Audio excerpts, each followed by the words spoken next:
Frozen. Aside from being an incredibly adept businessman, Walt Disney was a fan of science fiction and futurism. Though it's now little more than a miniature World's Fair thanks to Walt's brother Roy, the Epcot Center originally stood for Experimental Prototype Community of Tomorrow. It was meant to be a glimpse into the future, and Disney was often on the cutting edge of technology within the film industry. It only made sense that such a forward-thinking individual would have his body cryogenically frozen upon his death, a theoretical technology that was entering the public consciousness for the first time right around the time Disney died in 1966. The following year, reports came out that this had happened, and everybody just kind of went with it. Not only did it seem to make sense as something Disney would do, but there had been no large funeral. Even back in the 60s, it was common for celebrities to have massive public funerals, so perhaps Disney didn't have one because there was no body to display. And it's true that there wasn't a body to display, but that's because Disney was cremated. He was a notoriously private person, so a large funeral would have been a strange decision. Instead, a small ceremony was held where his family interred his ashes in the family mausoleum. So how did the story start? It seems to have first appeared in a tabloid the year following Disney's death. A writer claimed to have broken into a hospital by posing as an orderly and seen Disney's frozen body with his own eyes. The story got picked up and repeated, first by other tabloids, then by actual respectable news outlets, and it spread simply because people found it believable. Julius Caesar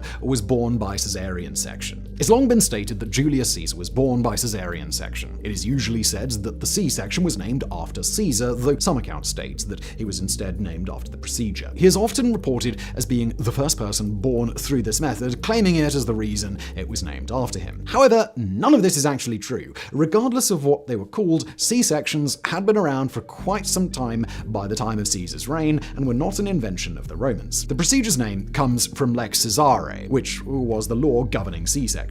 Under the law, it was mandatory that any pregnant woman who died or was dying had to be cut open so the baby could be removed. But while this procedure had already existed for some time, it was nothing like how it exists in modern medicine. Once a woman was cut open, there was no sewing her back up. That's why it was only performed on those who were already dead or dying. Though this rumor about Caesar dates back to at least the 10th century, we do know that it can't be true because Caesar's mother, Aurelia, survived